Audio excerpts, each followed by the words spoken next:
Meus irmãos, eu quero cumprimentar a todos com a paz do Senhor, amém? Paz do Senhor, gente. Vocês estão bem? Que bom. Abra comigo sua Bíblia no livro do Atos dos Apóstolos, capítulo 12.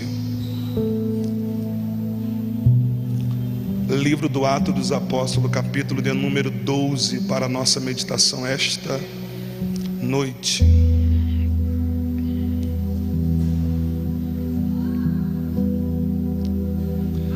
Versículo de número 1, 2, 3, 4 e 5. Obrigado. Livro do Atos dos Apóstolos, capítulo de número 12.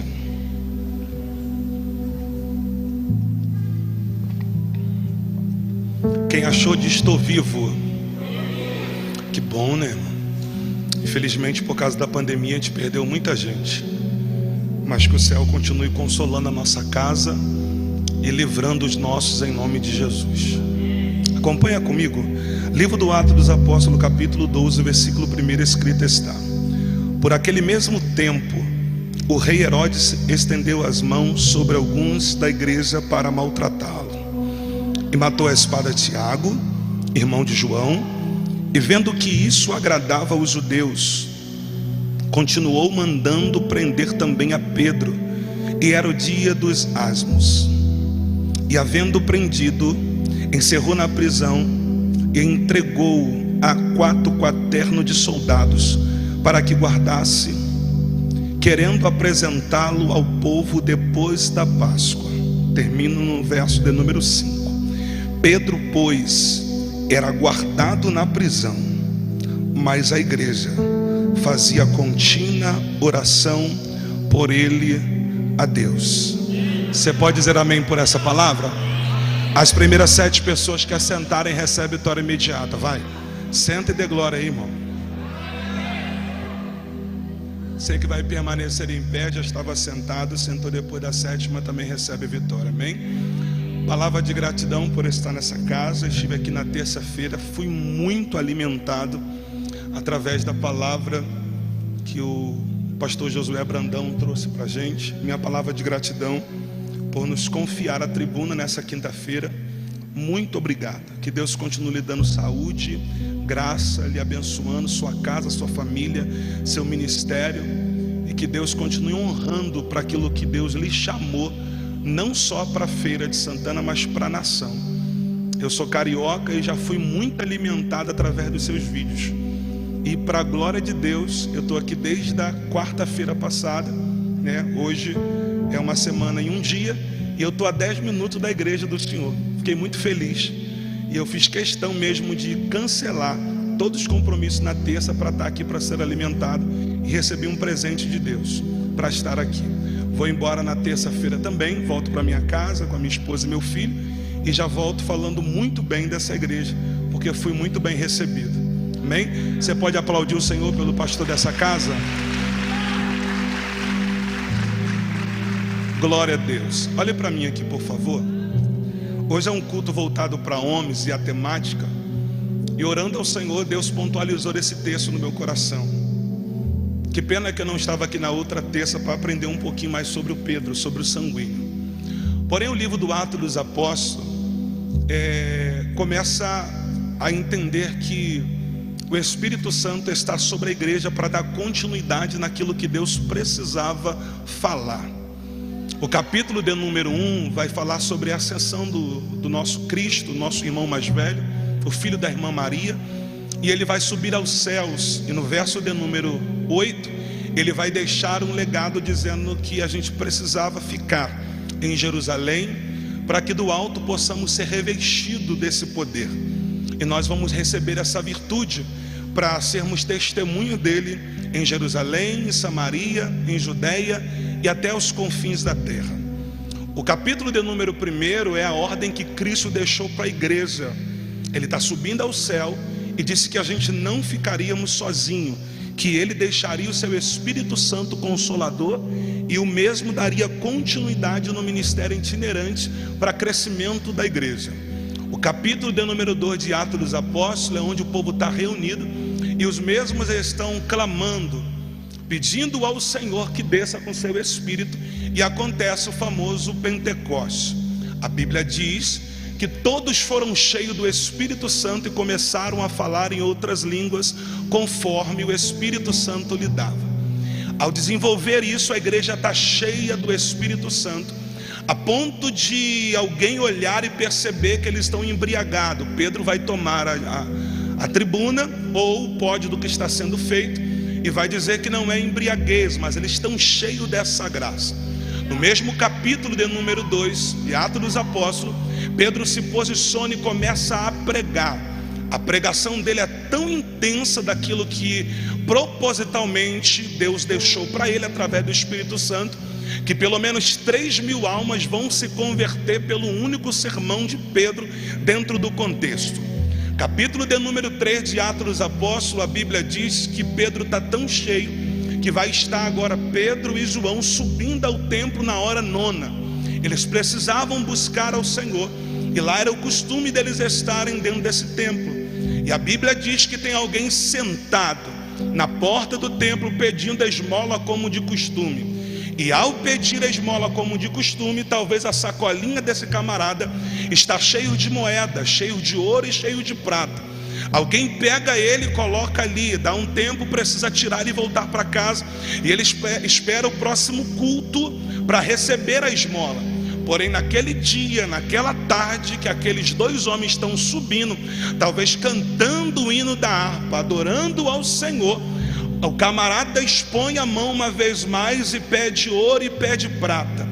Pedro está olhando para João, João olhando para Pedro, talvez vai tirar as mãos do bolso e vai perceber que não tem ouro e não tem prata, mas vai dizer: o que eu tenho, isso eu te dou. Levanta e anda. Esse é o contexto que a igreja do século 21 vive. Tem ouro e prata, mas não tem levanta e anda. Tem ouro e prata, mas não tem mão para estender. Aquele camarada não precisava mais de ouro e prata, porque ouro e prata ele já tinha suficiente para viver um bom tempo, porque era de costume entregar esmola. Mas Pedro está dizendo: o ouro e prata vou te dar, e se eu não te dar, porque eu não tenho, vai acabar. Mas o que eu tenho para você vale mais do que ouro e vale mais do que prata. Levanta e anda em nome de Jesus. O camarada saltou e começou a se alegrar, porque percebeu que ouro e prata não era o suficiente, e o que ele precisava ainda se chamava levanta e anda em nome de Jesus.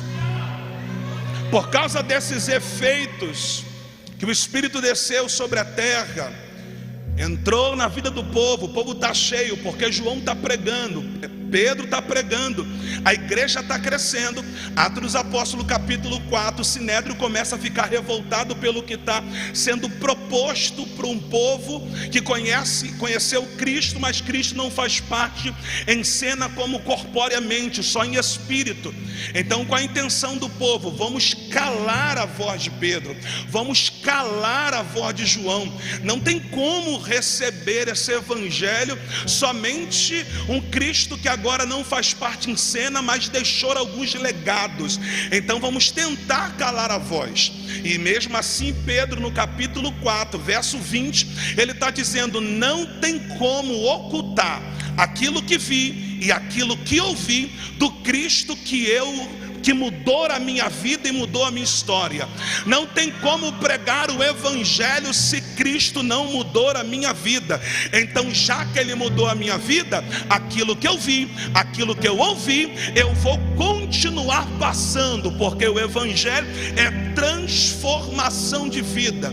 O povo está enraivecido e começa a se levantar e dizer: Pedro, já que você não vai parar, nós vamos te prender. Prende o camarada Pedro, não tem problema. Prende João, não tem problema. A Bíblia diz que o anjo desce e arranca Pedro da prisão, e o evangelho continua sendo pregado da mesma forma, porque ninguém para um evangelho verdadeiro de Cristo sobre a face da terra. Capítulo 5, a Bíblia diz que Pedro tem uma visão, e a visão do crescimento da igreja são os apóstolos em vender as suas fazendas ou as suas propriedades, para que a igreja possa crescer, a ponto do crescimento que quem tem 2 reparte, quem tem 3 reparte, quem não tem nenhum espera para ser repartido. A Bíblia diz que esta é a visão da igreja. A igreja crescia nesta visão, a visão do crescimento, de compartilhar, porque só pode viver a multiplicação quem se dispõe à repartição. Vou repetir: só pode viver a multiplicação quem se dispõe à repartição. Não tenho muito, mas o que eu tenho eu coloco no altar. Não tenho muito, mas o que eu tenho eu estou repartindo. Não tenho muito, mas tem alguém mais necessitado do que eu. Então a visão do crescimento da igreja é: não seja egoísta. Deus te deu condições para ter, mas reparte. Quanto mais você reparte, mais Deus honra a tua casa e as tuas finanças. Eu já libero uma palavra para alguém aqui, pega se você quiser. Este é o tempo que Deus está levantando homens com graça e ousadias. Deus abriu tantas portas para você, que Deus está te honrando da unha do pé ao fio da cabeça. E isso nada mais é do que Deus te deu para você compartilhar. Você só pode viver a multiplicação quando você aprender a repartir o pão que está sobre a tua mesa. Quer ver Deus exaltar a sua casa? Reparte. Quer ver os teus filhos ser bem-sucedidos? Reparte. Quer ver algo diferente acontecer no seu casamento? Reparte. Quanto mais você repartir, mais Deus vai te honrar.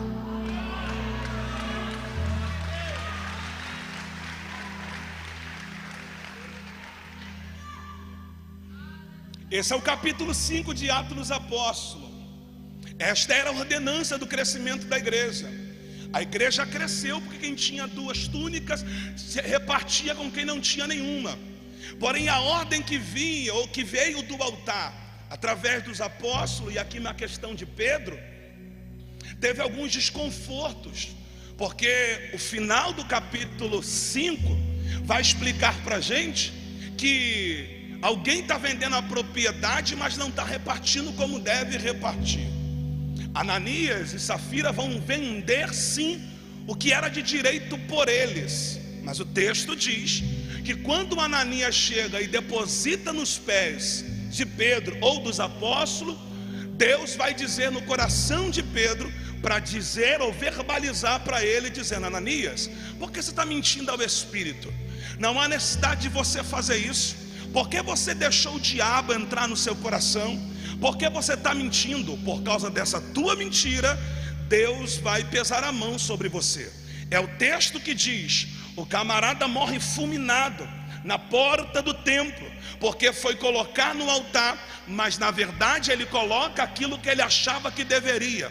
Deixa eu abrir um parênteses aqui para você entender. Deus não aceita nada pela metade. Eu não vim do Rio de Janeiro para pregar meia palavra. Eu não vim entregar meio culto. Eu não vim entregar meio glória.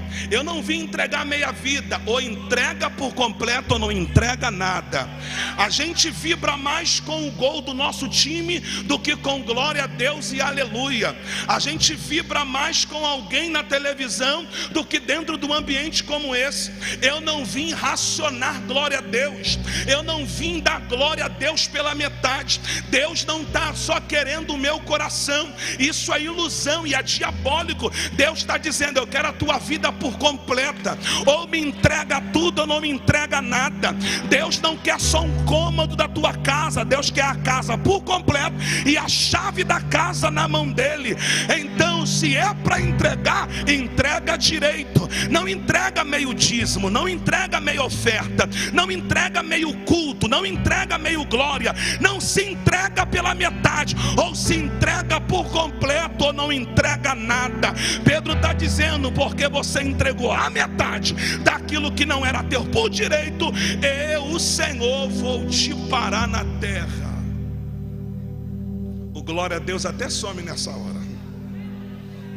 Passam-se 3 horas, a esposa vem. Eu estou no capítulo 5 e já chego no 12 para concluir. Passa 3 horas, a esposa vem e ela faz a mesma coisa. Porque um marido e um homem desconfigurado de caráter acaba desiludindo para quem foi feito, para não ser o que está sendo feito. Pastor, mexeu com a minha cabeça. Se o marido olhasse para ela e entendesse, a gente não vai separado, nós vamos sozinho, nós vamos junto, melhor dizendo, entregar no altar aquilo que Deus deu condições. Só que o marido vai primeiro mentindo e a mulher vai na mesma proporção. E para todo mentiroso Deus tem a mesma correção. Glória a Deus, aleluia, glória a Deus. Assim como seu marido morreu, disse Pedro, você também vai morrer. Assim como os jovens levaram o corpo lá para fora e sepultaram, o seu vai estar do ladinho dele sepultado também. Porque alguém está tentando manchar a igreja por causa de dinheiro. E Deus está dizendo, o problema aqui não é dinheiro, o problema é a mentira que vocês trouxeram no altar e Deus não aprovou. Porque Deus não trabalha com mentira. A verdade dói, mas Deus gosta da verdade. Deus nunca trabalhou por mentira. A mentira, já diz o linguajar, que tem perna curta. Então não adianta trazer no altar por mentira. A gente precisa ser o máximo transparente para entender. Vai doer, mas é a verdade do evangelho. Vai doer, mas estou colocando o que deve no altar. Vai doer, mas eu não vou levar para casa a espada. Eu vou levar para casa a vitória daquilo que eu trouxe para o altar. Glória a Deus.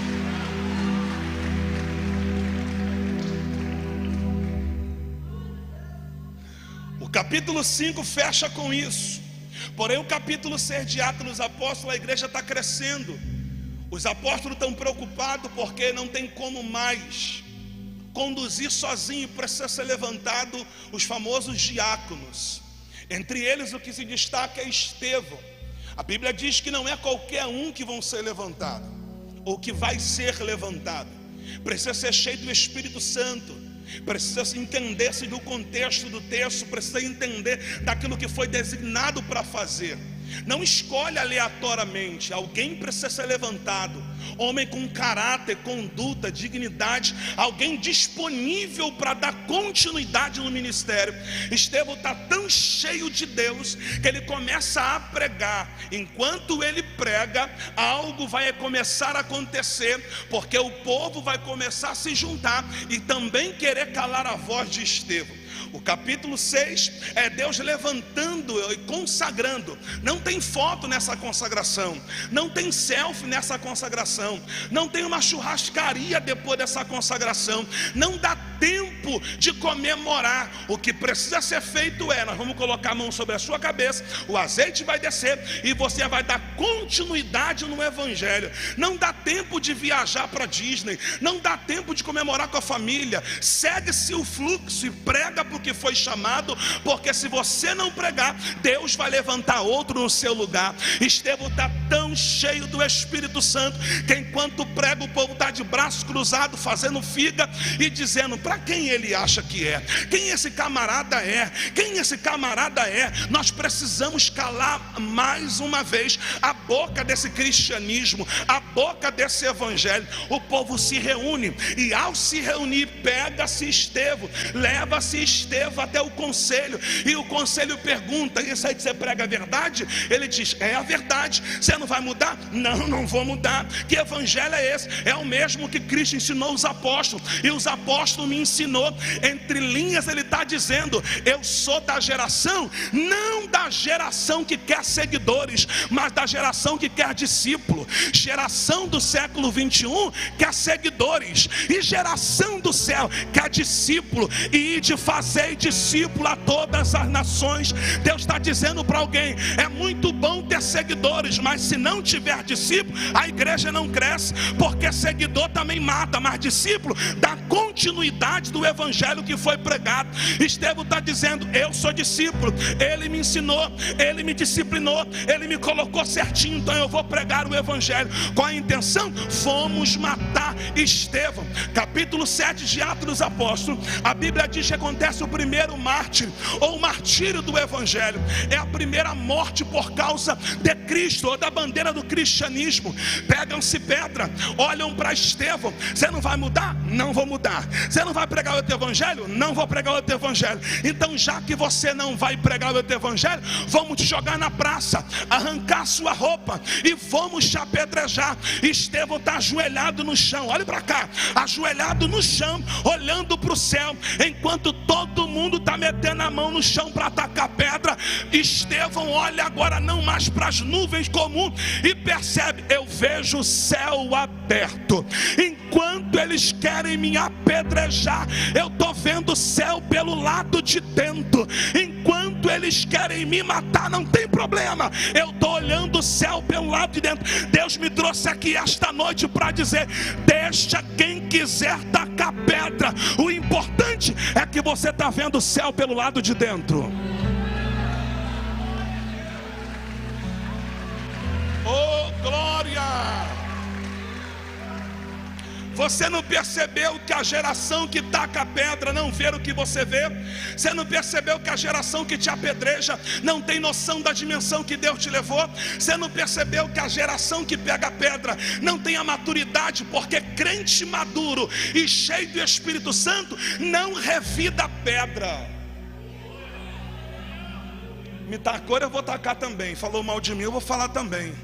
Se levantou contra mim, eu vou falar também. Doido para arrumar um gabinete com o pastor, eu vou arrumar. Não, tem que tirar fulano, tem que sair fulano. Deus está dizendo: se é maduro, não desça ao nível de quem está te tacando pedra. Não desça ao nível da discussão. Você é certo e o justo não se justifica. Deus está dizendo para alguém: você é homem maduro o suficiente. Você sabe que não está errado, mas pelo evangelho você está sofrendo por isso. A pedra pega no peito, pega nos pés, pega na coxa. A pedra pega no rosto e ele começa a sangrar. Quanto mais apedrejam, ele está dizendo: eu não vejo só o céu aberto, eu vejo ele sentado à direita do Pai. Ai, eu vejo ele sentado, Eremaia, Ricalamandaramaia. Eu vejo ele sentado à direita do Pai. Eu não vejo só ele, eu vejo o trono todo branco. Imagina ele dizendo: pode apedrejar, Deus vai imputar vocês, vocês serão perdoados, tranquilo, porque enquanto vocês me apedrejam, eu estou chegando mais rápido lá em cima.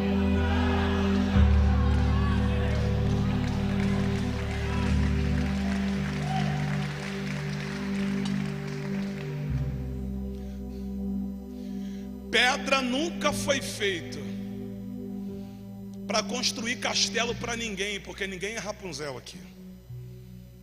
Pedra não foi feito para construir escada. Pedra foi feito para trazer maturidade, graça, cicatrizes e paciência no evangelho. Você tinha até direito de revidar as pedradas, só que você optou de receber e ficar quieto, porque você não desce o nível de quem está te sacando pedra. Enquanto Estevão está morrendo, o sangue está escorrendo, a túnica de Estevão vai cair nos pés de Saulo.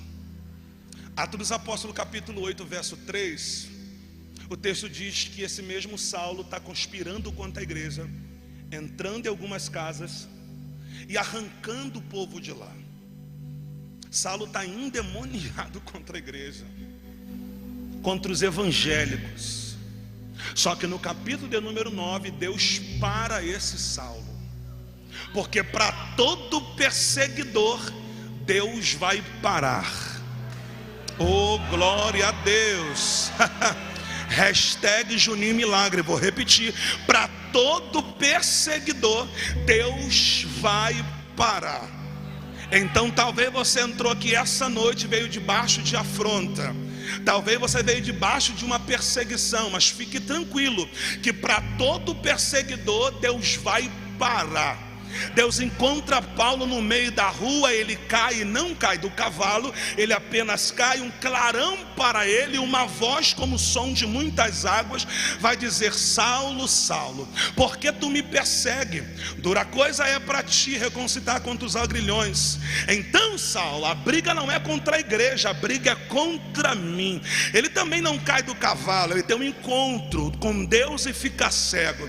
E aqui não é questão de troca de nome, é questão de nomenclatura. Ele sempre foi Paulo e sempre foi Saulo ou Saul. É tanto que Atos dos Apóstolos, capítulo de número 16, verso de número 20, 22, 23, 24, 25 e 26, aonde acontece aquele episódio tão lindo que tanto Paulo e Silas estão na prisão e os mesmos estão cantando, adorando, guerreando e pregando. Um grande terremoto aconteceu.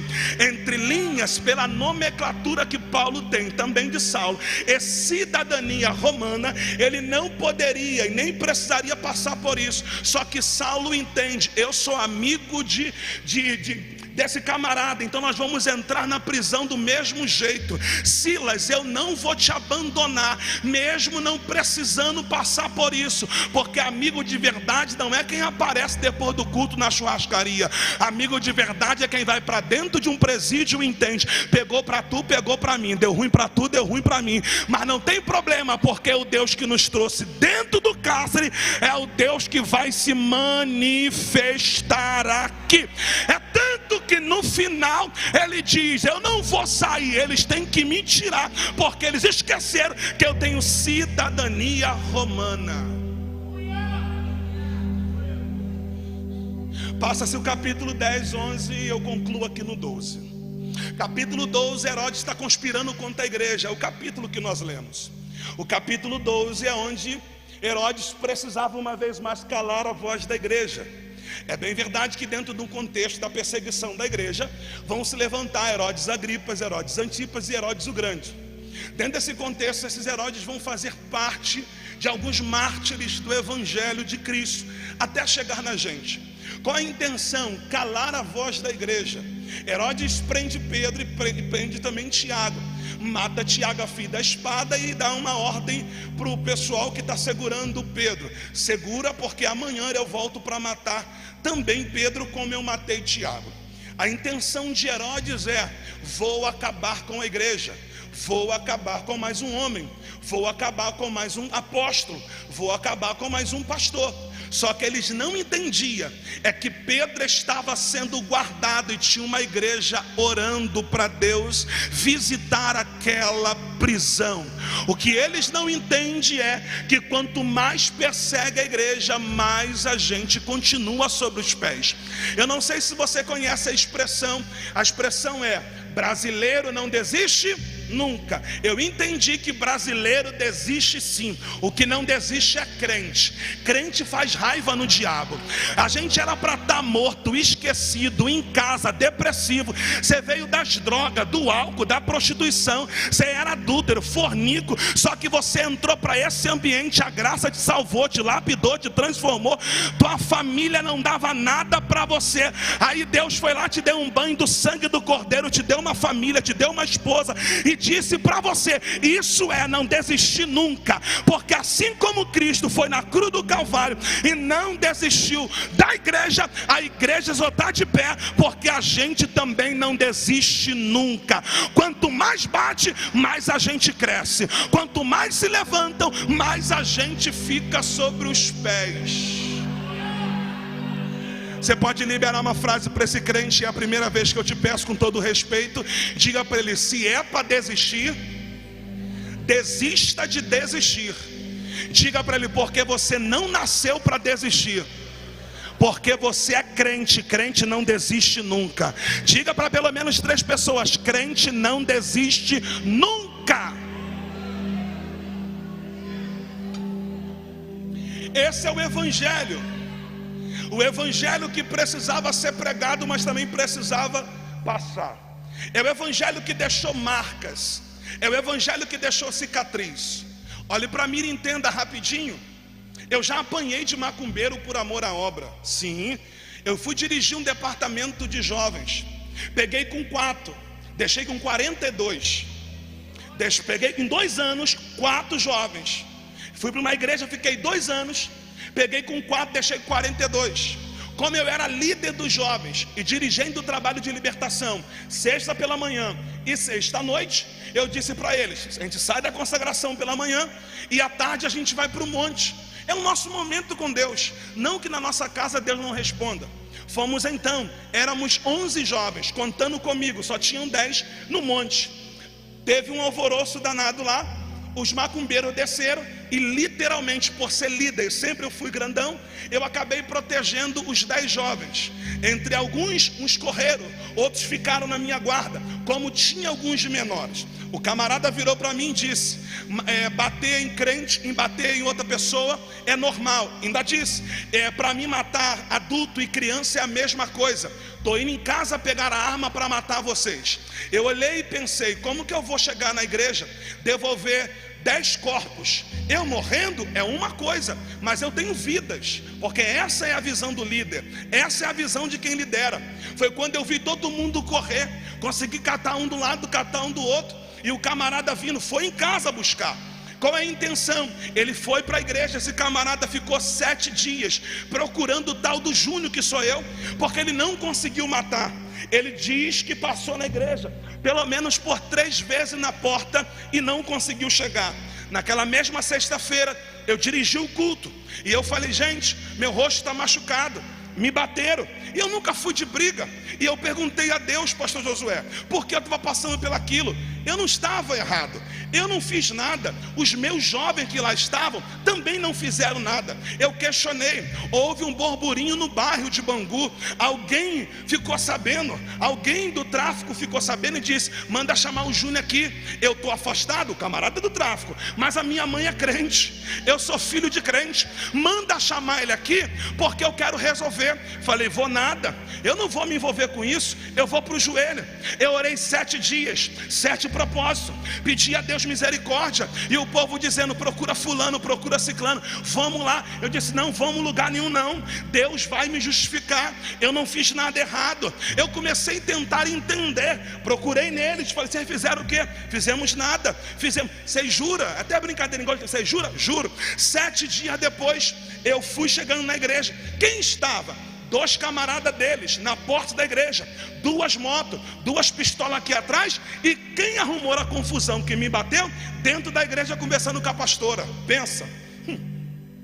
Alguém me parou na porta e falou assim: não entra não, Júnior, ele está aí, vai te matar. Eu disse: não, me matou lá quando só estava eu, não vai me matar quando está todo mundo aqui. Eu vou entrar, vou cultuar e Deus vai me livrar.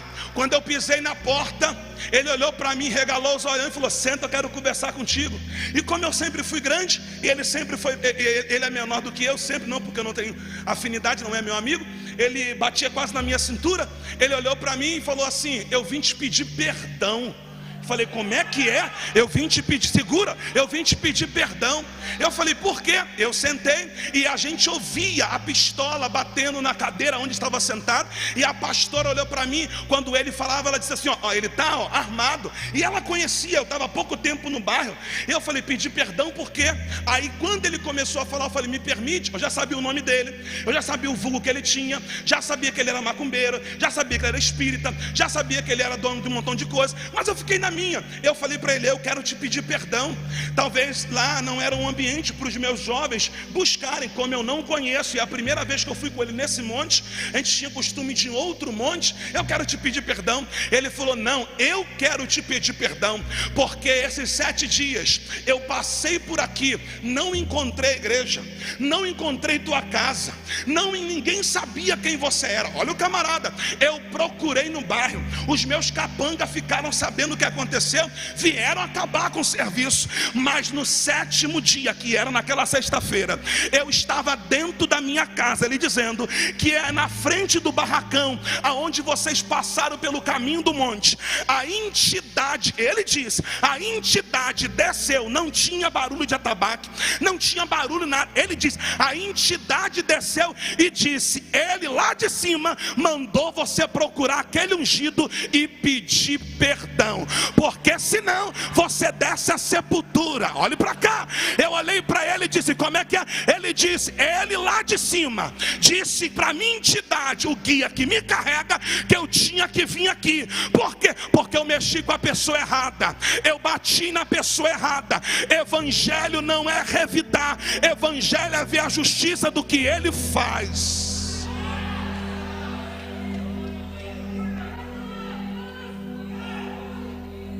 A geração de hoje não sabe o que é apanhar pelo evangelho.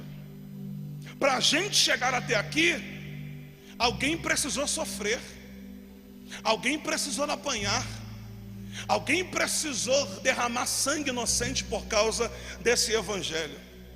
Para a gente chegar até aqui, é um evangelho mais fácil, é um evangelho muito mais simples.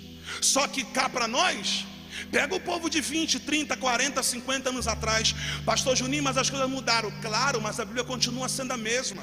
Alguém sofreu por nós. Luta sofreu nosso Jesus de Nazaré. Sim, não tinha o que carregar a cruz, porque os pecados eram meus e eram seus, mas ele disse: bota nas minhas costas. Por quê? Porque o final disso tudo não é travar naquela cruz, mas é depois da cruz. Porque eles acham que eu vou ficar morto durante muito tempo, mas ao terceiro dia eu vou ressuscitar.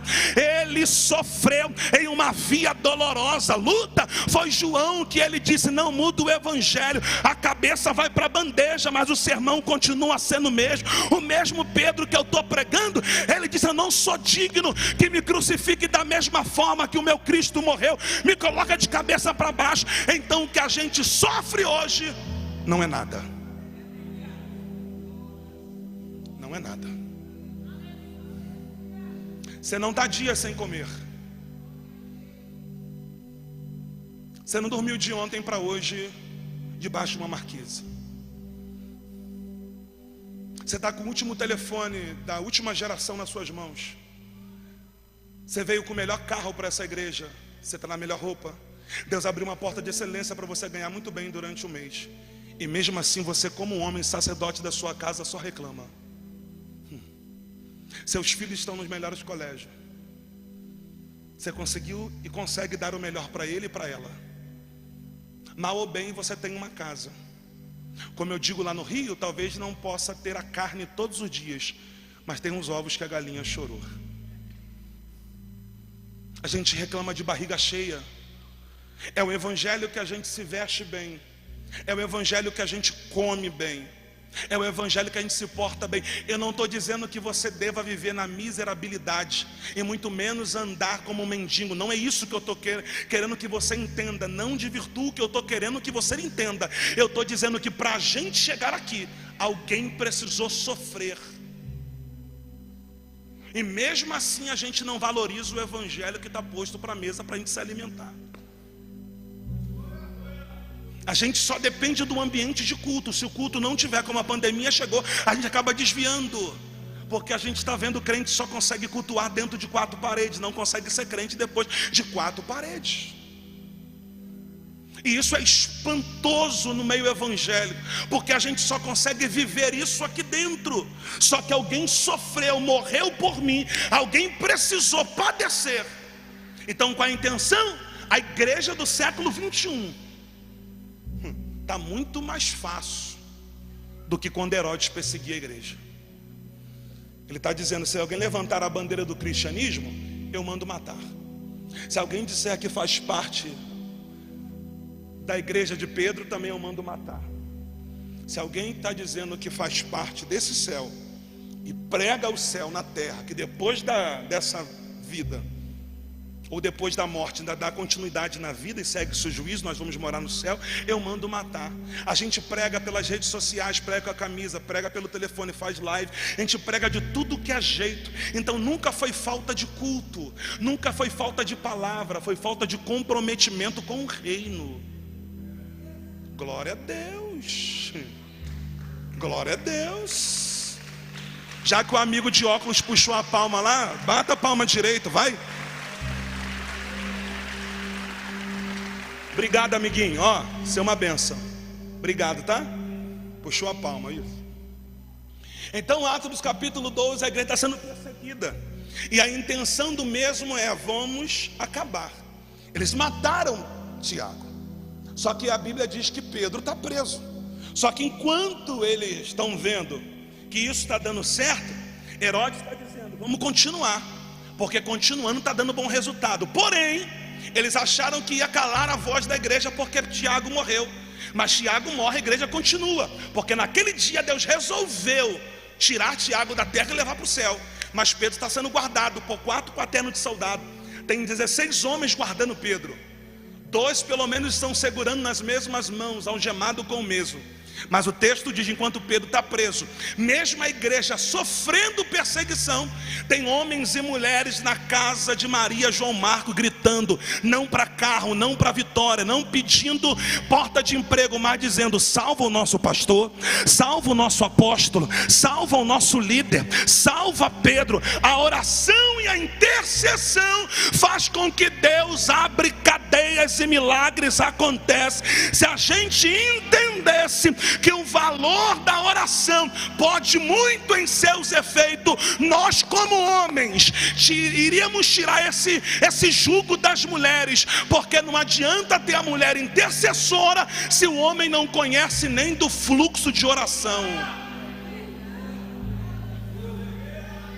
Nós como... vai engrossar o caldo aqui, vai doer, mas vai curar, segura. Nós como homens dizemos essa frase: eu já trabalho, eu já sustento, eu já faço, eu já pego 12 horas de trabalho, eu já estou muito cansado, eu não tenho tempo. Deus está dizendo: se preciso for, eu vou fechar a porta para te tratar no meu altar, mas te perder para Satanás eu não te perco. Viu que não teve glória? Viu que não teve aleluia? Eu tenho que parar de botar esse jugo nas mulheres da casa, que só elas oram, só elas têm intimidade. E é bom que elas façam isso, mas eu não posso deixar só para elas. O mesmo caminho da oração que a mulher tem, o homem também pode ter. As mesmas marcas que as mulheres têm no joelho, nós como homens também podemos ter.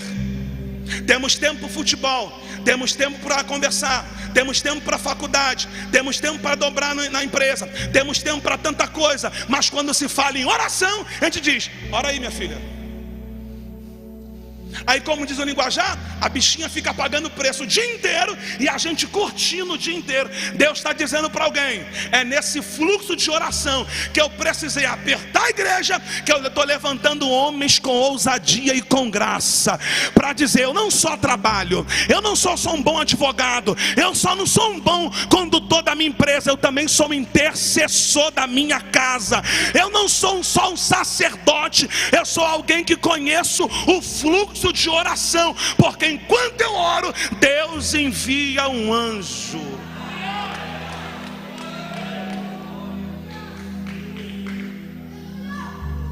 A igreja está orando e pedindo ao Senhor para soltar um dos seus líderes, porque a intenção do inimigo da igreja não é só matar a membresia, mas é a liderança da igreja. E matando a liderança ou os líderes, todos os liderados podem cair. Então por isso que a liderança é mais afetada. Só que eles estão dizendo: solta, solta Deus, solta Deus. Imagino Deus dizendo: eu já ouvi, mas ouve de novo, solta. O anjo já anotou, anota de novo, solta. Você não quer casa? Até quero. Quer vitória? Até quero. Quer livramento? Até quero. Quer casar? Até quero. Mas agora solta, solta, solta. Enquanto eles estão orando aqui, Deus está olhando no céu e dizendo: vai lá, anjo, desce lá naquela cadeia. Oh, glória a Deus.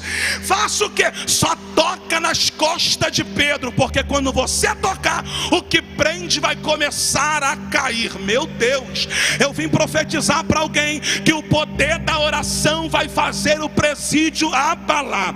O poder da oração vai fazer as algemas caírem. O poder da oração vai acontecer milagres, já que hoje é culto de milagres. E já que é os homens que estão na liderança, assim diz o Senhor: sai um pouquinho desse telefone, larga um pouquinho essa empresa, dobra o teu joelho e clama. Enquanto você clama, Deus já enviou anjo para libertar o que é teu. Deixa erema, calamando, remite, como é nefária. Assim diz o Senhor para esta igreja: enquanto você ora aqui, eu já enviei anjo para tirar os teus filhos da droga, da cocaína, da milícia. Enquanto você ora aqui, eu estou trabalhando lá.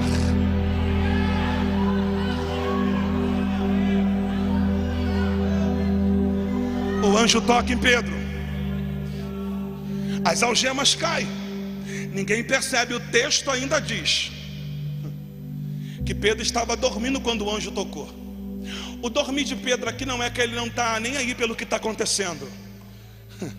É que Pedro confia tanto em Deus, que ele entende que além de confiar em Deus, tem uma igreja que foi doutrinada a orar.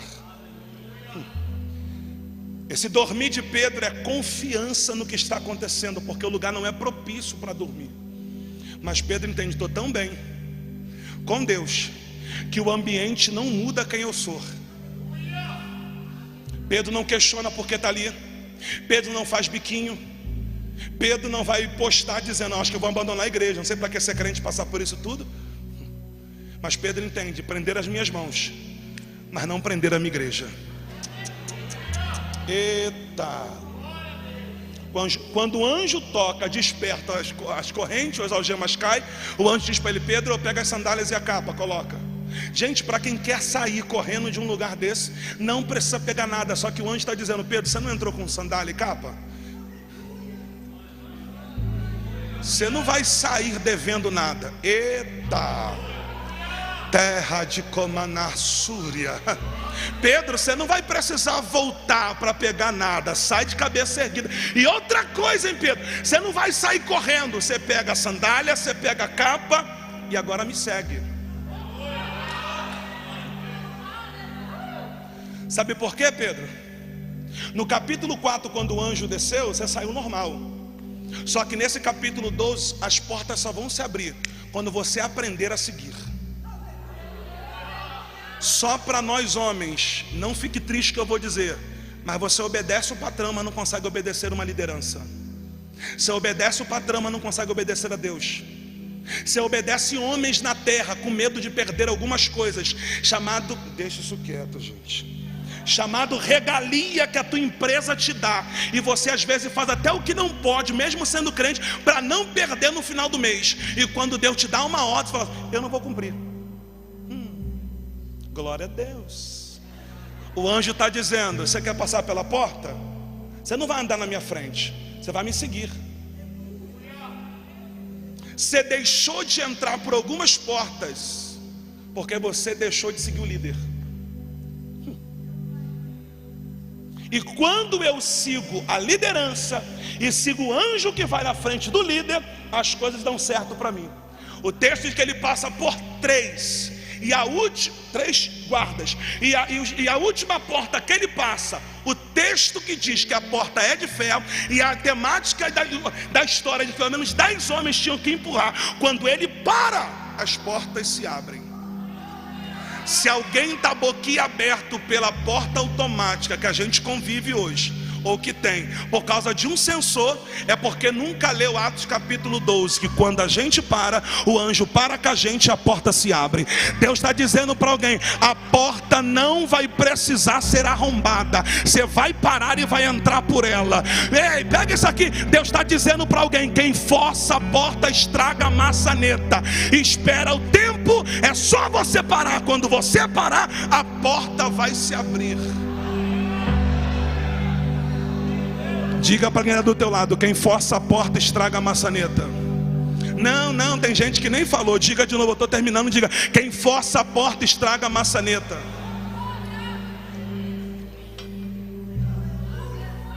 E eu já fecho. Quando eu entendo quem força a porta estraga a maçaneta, eu não preciso forçar para estar certos ambientes. Eu não preciso dizer, me indica, vai, grita o meu nome. Eu não preciso, eu só sigo o que o anjo está mandando. Se é para cá, é para cá. Se é para lá, é para lá. Tem gente saindo debaixo da guarda, da sombra do Onipotente, porque fulano fez e deu certo. Só que para Pedro, que é homem suficiente para entender que Deus chamou ele para ser o apóstolo dos gentios, e aquele que Deus chamou para um contexto do evangelho, ele está dizendo, eu só posso passar por essa porta enquanto eu estou te seguindo. Parei de seguir, a porta não abre. Alguém vai olhar para você e vai dizer, está demorando muito. Está demorando não, eu estou atrás do anjo. Está demorando muito. Tá não, eu estou devagar, mas devagar e sempre. Está todo mundo pegando beco e viela, pegando um montão aí de coisa ruim. E você, eu continuo seguindo o que Deus mandou eu fazer. Deixa quem quiser sair da fila, deixa quem quiser pegar outros fluxos ou agulha no meio dessa direção. O que eu faço é, eu sigo o anjo. Quando para, a porta se abre. Quando Pedro chega do lado de fora, caminha mais um pouco, ele olha para trás e percebe, eu acho que isso é uma visão. Como que eu cheguei desse lado aqui, rapaz? Eu estava lá dentro, tinha 16 homens me guardando. Quando ele procura o anjo, pastor José, o anjo não está mais. Aí Pedro entende, tem uma igreja. Eu tenho uma igreja. Ó, talvez se eu fosse Pedro eu ia dizer essa frase, não estou sozinho? Eu achava que estava sozinho. Eu achava que eu não era mais amado, porque eu estou preso. Mas já que eu deixei um departamento lá orando, uma igreja firme e forte, compromissada com a oração, eu vou até eles. Aí Pedro vai, caminha mais alguns minutos, bate na porta. E ao bater na porta, dá-se a entender que o barulho que está vindo lá de dentro é o mesmo de sempre. Solta Pedro, solta Pedro, solta. Solta, solta, solta, solta. Solta Pedro, solta, solta. É esse barulho aí mesmo, solta, solta, solta. É um fluxo de oração. Enquanto um ora, um outro vai. Enquanto um para, o outro continua. Fluxo de oração. Oração com propósito. Oração com intercessão, clamor. Então o barulho dentro era muito, mas Pedro está batendo na porta. De tanto ele bater, alguém dentro da mesma, chamado Roger, a criança, a menina ou a serva, como você quer entender, vem se aproximando da porta. Não tem olho mágico, não tem como ver, não tocou a campainha, não tem como ver por debaixo da porta, mas ela está ouvindo a voz de alguém dizendo, abre a porta que sou eu. Cadê o amigo que cantou aqui? O amigo que cantou tem tantos. Leonan, o pastor falou pelo nome, eu não sei quem é. Cadê você? Vem cá, por favor, rapidinho, amigo. Me permita usar aqui, pastor, ele? Posso? Me permita aqui, amigo. Permita-me, com todo respeito. Você está bem? Prazer, Leonan. Ó, fica aí rapidinho. Ó, o anjo não está mais. Pedro está batendo na porta. Quando a porta se abre, o texto diz que todos estão atônitos dentro da casa, porque ele estava orando para Deus salvar, tirar Pedro. Mas quando a porta se abre, é óbvio que a gente se espanta, porque o que o povo queria que Deus fizesse, estava depois da porta. A porta do presídio onde Pedro estava, abriu por si só. Pedro passou. Mas a porta da casa de Maria, ele precisava bater. Por que o anjo não abriu? Porque ele precisava bater. Porque batendo é questão de esforço. Eu estou me esforçando, batendo para entrar. Mas o anjo que foi lá não está aqui. Mas enquanto eu estou batendo, alguém de dentro da casa está me ouvindo. Só que quando a porta se abre, o que eles precisavam fazer era simples. Era fazer o que eu vou fazer no Leonan. Olha o que o povo da casa fez quando abriu a porta. Quem me ouve diz amém? Amém. Quando a porta se abriu, Pedro está do lado de fora, e o grupo que orou está do lado de dentro. Olha o povo.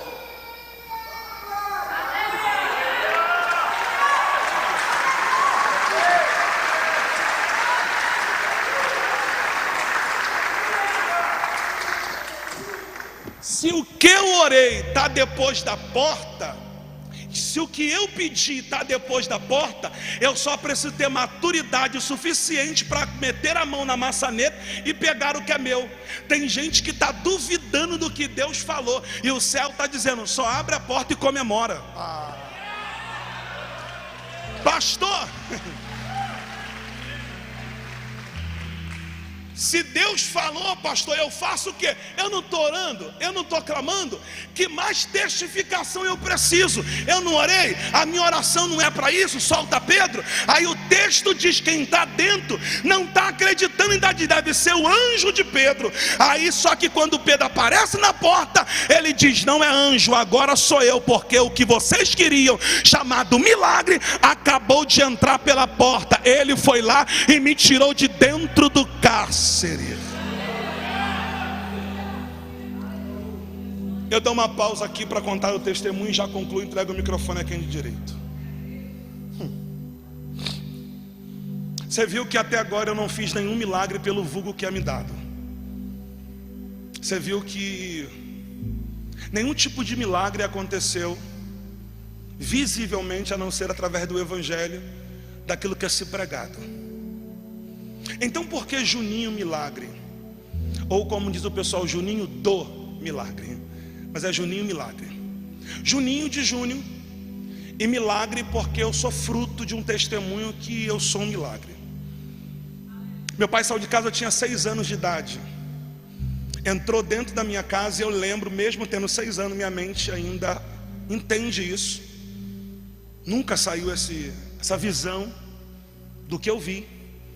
Meu pai entrando dentro de casa, encontrou um outro homem na cozinha da minha casa, dando um beijo da minha mãe, que é o meu padrasto até hoje. Então pelo que aconteceu, meu pai não soube lidar, preferiu sair. Porém meu pai também já tinha algumas coisas fora do casamento, como tem um filho fora do casamento. Eu, por ser muito novo, eu sou caçula. Aí o do meio é especial, a medicina comprova retardamento mental. O mais velho não soube lidar com a situação da separação do pai e da mãe. Os dois tinham culpa porque os dois erraram. Só que a gente viu o erro da minha mãe, não vimos o erro do meu pai. Por ser criança, minha mãe, e aqui não é detalhes para isso, mas só para que você entenda, porque eu não estou falando mal de um e dois, os dois erraram. Meu irmão mais velho não soube lidar com isso, então o que ele fez? Ele foi voar no mundo. Ele ficou 4 anos preso e 2 anos ficou gerenciando a boca de fumo no Rio de Janeiro. Meu padrasto alcoólatra de último nível, do último nível. Meu padrasto bebe até hoje mais do que um Opala velho. É tanto álcool que eu não sei. Covid passa longe, porque é só o sangue do cordeiro. Fora os livramentos, mas eu sempre considerei ele como meu segundo pai. Meu pai saiu de casa, sumiu no mundo. Eu tinha um sonho de vir na Bahia, porque diz os meus pais que a minha avó, chamada Pijuca, que eu não lembro dela, eu era muito novo quando ela faleceu, é daqui muito próximo de vocês, chamado Barreira. Então o meu sonho era conhecer a Bahia. Eu vim mais para pregar, não consegui sair ainda para conhecer. Só fui no shopping e voltei, que é muito perto, estou a 10 minutos aqui. Acho que é Boulevard, alguma coisa assim, né? Andando só, fiquei tudo feliz, tirei 15 fotos. Falei: Jorge, estou em São Paulo, estou na Bahia, mas estou no shopping. Então os meus pais contam que nós passamos um tempo aqui e voltamos para o Rio. Porém não é isso. Minha mãe, como começou a tomar remédio de tarja preta, não soube lidar com a situação, era o único perfeito. Meu pai saiu de casa, sumiu no mundo, foi viver a vida dele, padrasto alcoólatra, mãe tomava remédio de tarja preta. O mais velho achava que era dono de alguma coisa, dono de nada. E o do meio era especial. Eu cresci nessa loucura. Com 12 para 13 anos eu entrei na igreja evangélica como essa, e com 2 bolsas do mercado, pedindo ao pastor que estava naquela igreja para orar. E contei a minha vida para ele, mas as bolsas estavam com muitos remédios da minha mãe. E eu coloquei no altar e falei: pastor, esses são remédios que minha mãe toma. Minha mãe não toma banho, minha mãe não faz comida dentro de casa, minha mãe deixa tudo sujo, minha mãe bate a cabeça na parede, minha mãe ficou louca. A situação deixou isso. Por causa do meu irmão, que é especial, o outro acha que é alguma coisa, e o meu padrasto é alcoólatra. Eu sou o único, mais ou menos, vim para o altar. Aí eu comecei a me envolver na igreja, a ponto de cantar e tocar teclado e ensinar bateria sem saber tocar. Eu fiz 2 back vocais de 2 CD pela Melodia com o Cris Duran, quando o Cris Duran saiu do seu estado para vir para cá, do seu país, melhorando, para vir para o Brasil. Nós fizemos 100 vozes para lá. Eu comecei o meu ministério tocando teclado e ministrando louvor. E ministrava todos os dias. Como eu nunca fiz curso, nunca me envolvi com isso, Deus foi dando maturidade. Porém, ao passar para 13, quase 14, eu pedi o pastor para me batizar. Falei, pastor, eu quero me batizar, eu quero tomar Santa Ceia. Convidei minha mãe para ir no batismo. Minha mãe fumava muito, ela disse, eu vou fumando, vou voltar fumando. E eu, mas mesmo assim eu vou. Falei, tudo bem, mãe, o importante é que a senhora vá no meu batismo. A foto que eu tenho lá em casa de roupão, eu me batizei no Rio Guandu, no Rio de Janeiro, só o sangue do cordeiro, mais lama do que água, mas foi lá. E eu lembro que a foto tem minha mãe segurando o cigarro, e ela olhou para mim e falou, filho, eu vou estar com você lá, mas eu não vou deixar de fumar. Só que para a glória de Deus, há quase 4 anos atrás, eu estava pregando, minha mãe se batizando e eu batizando a minha mãe na igreja dela, e tem 8 anos que ela não bota um cigarro na boca. Porém isso foi 4 anos atrás. Escuta para eu concluir. Só que eu cresci nesse ambiente de não ter pai na igreja, mãe na igreja. Então enquanto eu tocava e cantava, datas comemorativas, eu sofria muito. Porque por estar todos os dias na igreja, literalmente, quando não tinha nada, eu pegava a chave e ia para a igreja.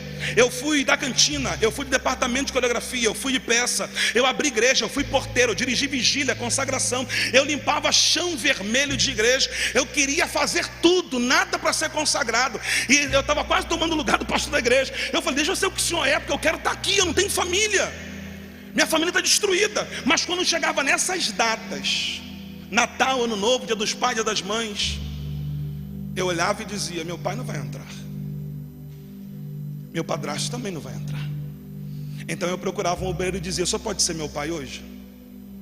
Eu saí para cantar no final, se o teu filho permitir, deixa eu dar um abraço no senhor. Eu não sei onde está meu pai. Chegava o Dia das Mães, minha mãe arrumada em casa, com cigarro na mão, meu padrasto do outro lado, bêbado, igual uma gambá. E minha mãe dizia, vai que eu estou indo, vai que eu estou indo. Quantos vai que eu estou indo? Que eu às vezes saía do culto 3 vezes para apartar a briga da minha mãe e do meu padrasto. Era minha mãe que pegava ele, não era meu padrasto que pegava ela. E eu cantava e dizia para a irmã, irmã, a senhora pode ser minha mãe? Preciso de um abraço. Minha mãe não vai na igreja. Todo mundo lá se confraternizando no final e eu não tinha ninguém. Eu cresci nisso. Eu precisei passar por isso. Eu não fui revoltado. Aí com 18 para 19 anos Deus falou assim, vou te parar. Eu falei, então vou gravar, vou cantar, vou sair por aí. Deus vai criar uma situação, alguém vai me ver. Vou para outro estado, Deus vai criar. Foi nada. Foi o primeiro trabalho que eu comecei com a carteira assinada. Não fiquei 1 ano. Quando bateu 1 ano certinho, eu emagreci 20 quilos. O terno parecia um edredom, a carne ficou verde, os ossos entraram no estado de putrefação. Minha mãe falou assim, você está com anemia, você está muito magro. Mesmo trabalhando todos os dias, era o jornal o Globo, entregador de jornal na madrugada, como não tem folga porque a notícia não para, então trabalhava todos os dias. Eu falei, deve ser isso, fazer um exame de sangue. Anemia? Nenhum. Só que quando eu peguei um outro exame, estava escrito que o paciente acima, que era eu, estava com uma doença incurável. E qual é o nome da doença? Leucemia mieloide crônica, câncer de medula. 92% de leucemia e 8% só de vida. Minha mãe sentada do meu lado olhou para mim e falou, agora acabou. O único perfeito e crente agora está com câncer. Teu pai sumiu, eu tomo remédio, o teu irmão está do outro lado dando tiro lá, achando que manda em alguma coisa. O do meio não entende porque é especial, a mente de criança. E o único perfeito é você, e você agora está com câncer. Eu virei para ela e falei, mãe, eu respeito muito a senhora, sempre vou respeitar como sempre um rei. Só que Deus me escolheu para viver o milagre. E eu disse para ela, Lucas 1,37 diz que para Deus nada é impossível. O médico, e era uma sexta-feira, o médico falou assim em um dos hospitais no Rio de Janeiro. Vai para casa. Se der tempo, vocês correm lá para o Hemorrio. Só que como já vai dar 2 horas da tarde, não recebe mais nenhum paciente para dar entrada. Vocês têm que voltar na segunda. E nós fomos no Hemorrio, no centro da cidade. E o Hemorrio disse: não, já passou de 3 horas, a gente não tem como dar entrada, volta segunda-feira. Como que volta morrendo? Como que volta segunda, gente? Com laudo dizendo que eu poderia morrer em 24 horas, que eu só tinha 8% de vida. Fui para casa e foi o pior final de semana, as 72 horas lutando contra a morte. Minha mãe dizia que enquanto eu dormia, ofegantemente ela sentia, por não ser crente, aquilo espírito que entrava na nossa casa, dizia: vou levar. E eu numa batalha espiritual dizendo: ninguém me leva. Deus me marcou para vencer. Segunda-feira acordamos e fomos para o hospital. Chegamos lá, demos entrada. A médica olhou e falou assim: eu não sei como você está vivo. Para quem tem 92% de leucemia, nem quimioterapia, nem radioterapia, muito menos de laser, que de laser de uns anos para cá, laser terapia vai adiantar. Nós vamos tentar deixar você vivo até conseguir um transplante. Só que o transplante é de 3 meses, 6 meses e talvez depois de 1 ano. Mas se a gente conseguir alguma coisa, até lá você já está morto. E eu estava morto para o mundo e vivo para Deus. Eu fiz uma campanha no monte, subindo 11 da noite, descendo 6 da manhã, dizendo: Deus, eu não vim espiritualizar o monte, mas se o Senhor me der vida, eu ainda vou conhecer Bahia, ainda vou pregar lá. Se o Senhor me der vida, eu ainda vou escrever um livro da minha história. Se o Senhor me der vida e saúde, eu ainda vou pregar esse evangelho, independente do que eu estou vivendo. Eu fiz 5 biópsias, 3 na altura do cinto e 2 no meio do peito. É como se fosse uma agulha grossa de um fio desse que entra, e até pegar aquele pedacinho de carne ali comprova o grau da leucemia. Ela olhou e falou assim: 92% de leucemia? Nós vamos passar um remédio para você que ele custa de 9 a 12 mil. Eu falei: eu sou pobre, eu não tenho dinheiro, como que eu vou pagar isso? Ela disse: não, tranquilo, esse remédio vem dos Estados Unidos especialmente para você. Você vai ser uma das 7 experiências aqui no Brasil. Nós vamos fazer um teste com você. E foi. Com 18 para 19 anos, o Rio de Janeiro, onde eu passava, eu dizia que eu estava morrendo, mas Deus poderia fazer milagre. Fui pregar num bairro em Bangu. E pregando, encontrei alguém normal, como você está me vendo pregar. Depois de pregar, acabou o culto. A pastora falou: Deus falou comigo para você passar um tempo aqui com a gente. Fiquei 2 anos, lembra dos jovens que tinha 4 e agora 42? Eu estava lá. 1 ano depois, aquela mesma pessoa que me viu pregar e eu não sabia, voltou nessa igreja. Quando voltou, ela olhou para mim e falou assim: meu pai tem uma igreja, você pode pregar na igreja do meu pai? Eu falei: posso, sou pregador. Não pregava nada, eu sou pregador, só contava história. Sou pregador. E fui pregar na igreja do pai dela. Acabei de pregar, voltei para casa feliz da vida. Fui com a Kombi, com os jovens, com a Kombi. E ela mandou uma mensagem dizendo: eu gostei, meu pai gostou, o jovem foi uma benção, vi que sua vida é um milagre. Parece que estava escrito: quer namorar, noivar e casar comigo. Era a Joyce, a minha esposa. Eu falei: Deus, se o Senhor me der, eu aceito. Estou bem no culto, cantando, ministrando louvor, tocando. Quem aparece? Joyce. Eu falei: ela vai entrar pelaquela porta, ela vai ter que sair, porque só tem aquela porta. Eu vou parar de tocar e vou encontrar no final. Acabei de tocar, esperei na porta, só dei a paz do Senhor. Ela mal olhou para minha cara. Falei: soberba, Deus vai abater, ainda vai me dar ela, fica ligado. Como eu estava liderando os jovens, amiga muito íntima dela virou minha amiga, que eu estava liderando. O nome dela é Cida. Eu falei: Cida, o que a Joyce tem? Ela está mordida. Falou: não, Júnior, ela está decepcionada. Eu falei: por quê? Ela disse que namora qualquer um menos crente. Eu falei: não, só sei se é crente, vou lá falar com ela. Não, fui lá. Pai do Senhor, irmão, paz, tudo bem? Assim mesmo, sempre cara de pau. Eu falei: então, mano, sua amiga Cida aí falou que você gosta, tal. E comecei a puxar os assuntos, o louvor da igreja, tal. E ela falou que você está mal. Ela falou: tô. Eu falei: então, Deus colocou no meu coração para a gente chorar. Ela falou: orar? Falou: o último que eu orei, eu demorei 8 meses para dar o primeiro beijo. Falei: eu oro 1 ano, tem problema? Ela disse: não foi por causa de 8 meses, foi porque ele era crente igual você. Eu falei: isso é problema? Não, ele era pregador igual você. Eu falei: isso é problema? Ele tinha dinheiro. Eu falei: isso é problema, porque eu não tenho. E não tinha mesmo, estava morando de favor na casa dos meus avós. Aí ela falou, o problema não era isso, é que eu demorei 8 meses para confirmar que ele era de Deus. Só que ele era casado, ele tinha uma filha, e ele tirava aliança para namorar comigo e trabalhava na mesma sala da empresa do que eu. Obrigado. E ela disse, Deus me deu um sonho, eu contei para ele. Ele disse, mentira, Joyce, eu não sou casado, não tenho família. Olha aí, não tem nem marca de aliança ele tinha. Mas quando ela desce no centro da cidade, depois de contar para ele o sonho, uma semana depois, ela viu o carro do sonho, ela viu o rapaz do sonho, ela viu a moça do sonho, ela viu a menina do sonho e o nome. Ele se espantou. E ela disse, por causa disso, eu não namoro mais crente, namoro qualquer um. Eu falei, bem na minha vez, minha filha, faz isso não. Só sei se é crente. Eu nunca matei, roubei, trafiquei, eu nunca botei um cigarro na boca, eu não sei gosto de uma cerveja, eu nunca fui pro baile funk. Eu sei se é crente. E ela disse, Deus falou para mim. Eu falei, mas? Ela disse, mas que quem eu namorasse agora tinha que não ter filhos. Eu falei, não tenho. E ela disse, tinha que ser virgem. Eu falei, só eu, teu, tudo é teu, minha filha. 45 dias de oração, porque crente ainda ora para namorar.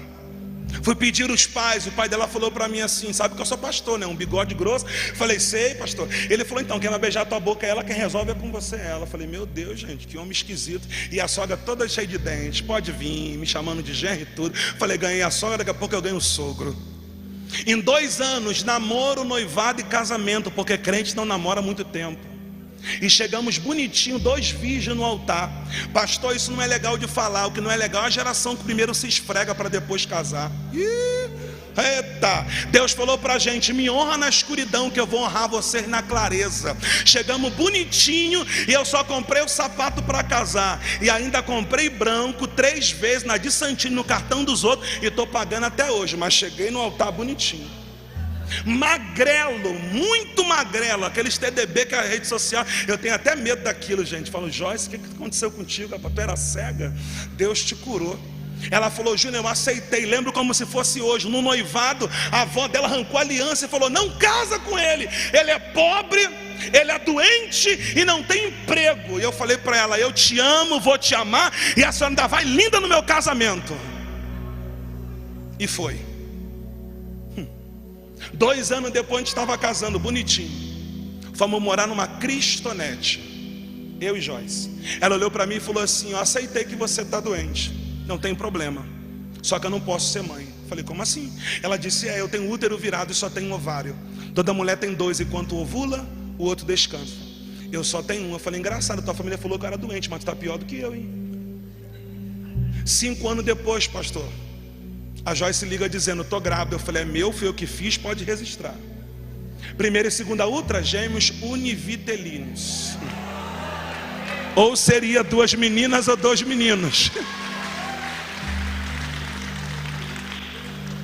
3ª ultra só tinha 1. Eu falei, poxa Deus, só me enganou. Não, volta lá, procura aí outro coração. A lágrima desceu, porque eu sempre acompanhei. A lágrima desceu, eu falei, procura aí, médica, tem outra? E ela falou, tem não, pai, só tem 1. Eu falei, procura. Ela disse, foi muito, eles eram muito pequenos, eram 8 milímetros e 9. Isso acontece. Eu falei, aí eu, no meu espírito, falei, poxa, eu espalhei para todo mundo que eu seria pai de gêmeos, e agora? E Deus falou para mim, fique em paz, teu filho vai valer por 2. Eu falei,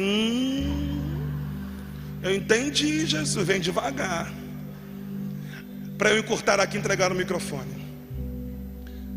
Arthur estava tendo morte fetal. O sangue não bombeava o suficiente da Joyce para o Arthur pelo cordão umbilical. Joyce teve Arthur de 7 para 8 meses, porque estava tendo morte fetal e precisou ser tirado naquele momento. Eu assisti o parto, cesárea, não desmaiei, fica tranquilo. Peguei o menino, apresentei. A médica disse, sua esposa daqui 24 horas está liberada, mas o menino não sai. Eu falei, por quê? O menino nasceu prematuro, 3 quilos alguma coisa, e o pulmão dele está muito fraquinho, normal do que os médicos fazem. Vamos dar injeção e acompanhar. Só que o Arthur ficou internado 15 dias, porque para cada dia a neonatal ganhava 5 mil do plano de saúde, sem precisar que meu filho ficasse lá. Joyce entrou em depressão, porque voltou para casa, o filho continuava lá e não tinha um porquê. Só que no 15º dia a Joyce foi de manhã e eu fui na parte da tarde visitá-lo. Como só ela tinha acesso à criança e eu via pelo espelho, quando eu vi bombeiro subindo e descendo aquela coisa, uma fumaça no hospital, na neonatal. Eu corri entre os bombeiros e falei: eu sou pai, eu vi o que está acontecendo, você não informa nada a gente. E sabe como é que é pai, né? Quando eu encontrei Joyce no cantinho, sentada no chão, chorando, com a criança entre as pernas, segurando, cheio de fio, aquele pano enrolado, e ela disse: Júnior, o diabo não teve aonde entrar. Eu falei: como assim? Ela disse: os dois ar-condicionados entraram em curto em circuito. E eu disse: o que é isso? Ela disse: explodiu para matar 14 crianças, 3 médicas, 2 mães, inclusive meu filho. Ela desembrulhou o Arthur e disse: mas nada aconteceu com ninguém, está todo mundo vivo. A médica disse: eu libero o Arthur, ele está perfeito. Mas a tua esposa, nós estamos vendo aqui no exame dela que ela contraiu uma diabetes gestacional. E essa diabetes aflorou na gestação. Ou seja, ela já tinha, só aflorou na gestação. Então, pai, sua esposa é diabética. Vamos para casa com esse diagnóstico. O meu filho tem 8 anos. E é o tempo que a minha esposa faz tratamento de diabetes. O pâncreas dela não produz insulina, vai a 40 como vai a 400. Ou seja, sobe muito e desce muito. Só uma injeção que ela toma chamada Victosa custa 490 a 560 no Rio, fora a medicação. Há quase 4 anos atrás o médico perguntou para ela: você jogou vôlei ou jogou futebol? Ela disse: por quê? Porque o dedo da mão do pé está desfarelando, nós vamos engessar. Eu já vi a minha esposa desfalecer segurando o nosso bebê, ou acordar de madrugada pedindo pelo amor de Deus uma colher de alguma coisa doce, porque ela sente que a glicose está tão baixa. São 8 anos. E você, pastor? Dia 16 de março desse ano, completaram 18 anos que eu ainda estou em tratamento do câncer. Eu não estou curado.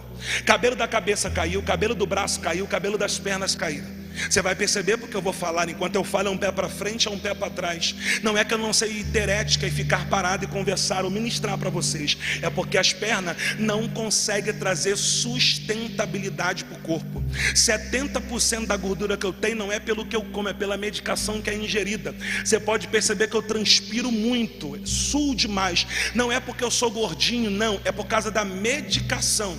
Como eu nunca fiz uma quimio, eu nunca fiz uma rádio, eu nunca fiz uma laser, eu tomo um remédio quimioterápico. Precisei trazer para esses 12 dias que eu estou na Bahia. Eu tenho que ficar 2 horas sem comer, ingerir bastante água, tomar a medicação que é uma quimioterapia oral, e só posso comer 1 hora depois. O meu corpo é febril. Tem parte do meu corpo que não nasce mais cabelo. No meio do meu peito é branco. Tem dia que são 4 de pirona de 500 ou 3 paracetamol 750. Só hoje, para vir para cá, eu tomei uma de pirona de 1 grama de manhã, e quando eu saí eu tomei um paracetamol 750. Por quê? Por causa das dores musculares. Tem dia que eu não levanto as mãos, não levanto os pés. Tem dia que eu estou mais deitado que sobre os pés, por dormir ao lado da minha esposa Joyce. Há 14 anos ela por diversas vezes ela falou isso: Júnior, vai tomar um banho. Não é porque eu estou fedorento, não é porque eu defequei, urinei na cama, é porque meu corpo é mais quente do que o normal, e por transpirar a cama fica lavada de suor. Então tem noite, até aqui acontece isso. Nesse dia que eu estou aqui, eu tenho que levantar às vezes 3 a 4 vezes para tomar banho e voltar a dormir, porque a cama está lavada. Tem dia que a roupa não entra, tem dia que o sapato não entra, que eu estou mais inchado do que o normal. Aí eu te pergunto: você está reclamando de quê?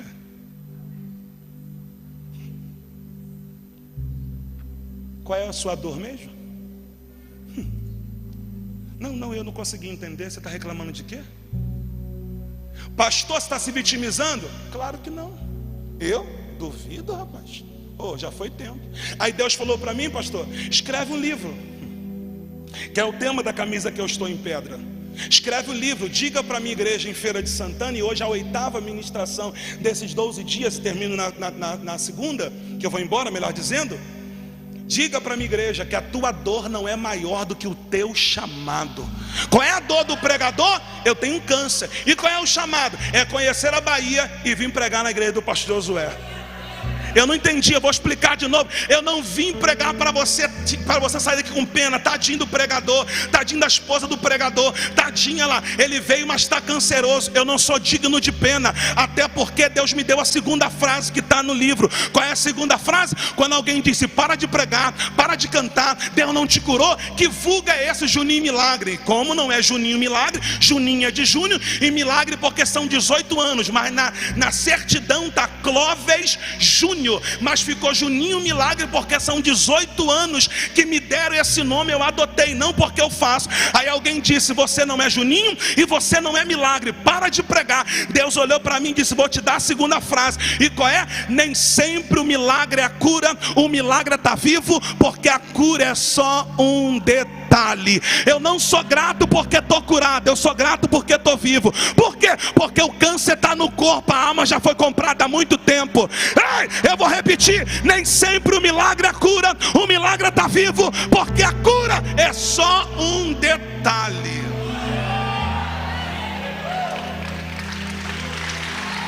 Acabou meu tempo, pastor.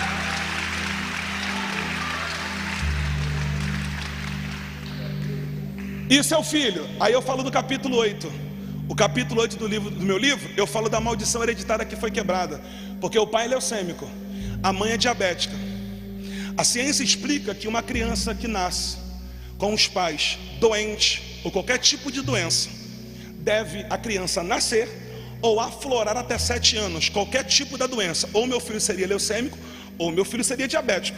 Mas no capítulo 8 eu digo que a maldição hereditária foi quebrada, porque o meu filho tem 8 anos e não tem nada. Pega essa profecia e eu entrego o microfone. Pai, teus filhos não vão viver o que você viveu. Mãe que está aqui, se eu fosse você, clamava pelos teus filhos. Ei, pai, se eu fosse você, profetizava. Quem serão os teus filhos? Os teus filhos não serão portadores de fuzis. Os teus filhos não serão mendigos dessa cidade. Os teus filhos não serão pedintes de sinais. Os teus filhos serão ministros do evangelho, advogados, juízes, médicos. Os teus filhos serão do altar, serão pastores, Eu profetizo, pai, eu profetizo, mãe, que os teus filhos te darão muita honra. Não vai ter gravidez precipitada, ninguém da tua casa mais morre dessa doença. Deus te salvou para quebrar a maldição hereditária na tua casa, na tua família. Deus te dará condições para você colocar o teu filho no melhor colégio. Então, se eu fosse você, gritava o sobrenome dos teus filhos, porque enquanto a gente está aqui orando, a igreja está clamando. Deus já enviou um anjo na prisão e arrancou eles lá de dentro.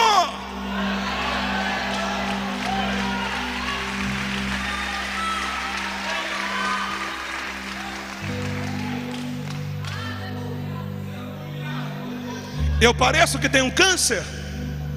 Eu pareço que eu sou leucêmico? Nesses 18 anos, eu aprendi que leucemia mata com 3 meses, 6 meses. Quando? Dura um ano. Eu estou 18 anos. E para confundir a medicina, Deus falou de novo: vou te parar. Eu falei: vou morrer, Deus. Depois do câncer, o que a gente vai receber? Só que quando eu descobri 92%, de 92% caiu para 7% de câncer. De 7% de câncer caiu para 1,3%. E tem 3 anos, 4 melhor dizendo, que caiu para 0,003 de leucemia. Eu tenho só um respingo para Deus não me perder. E Deus ainda disse para mim: eu vou te aposentar por invalidez. Aonde que eu sou inválido? Deus me aposentou por invalidez. Eu vou receber no banco. E eu chego primeiro junto com os velhinhos, quase Deus levando eles. E o segurança sempre me barra dizendo: você não tem direito de entrar aqui. Por quê? Porque veio desse tamanho, tanto golpe que tem no INSS. E eles olham para mim e dizem: você não tem direito para estar aqui. Eu digo: tenho sim. Por quê? Porque eu sou aposentado de quê? Por invalidez. Aonde? Câncer. Aonde? Aí eu tenho que explicar. Quando eu vejo o segurança está chorando e a mensagem está sendo pregada, consigo entrar no banco. Ao entrar no banco, a menina do caixa: o menino acabou de entrar aí, ó, agora só é os idosos. Eu digo: idoso, eu ainda não cheguei nesse nível, uma idade muito boa, mas eu sou aposentado de quê? De câncer. Aonde? Aí eu começo a pregar e eles não entendem, porque Deus olhou para mim e disse: são 18 anos que a medicina não tem como comprovar que você está vivo, mas eu entendo que no culto de milagre Deus me trouxe para liberar milagre para você.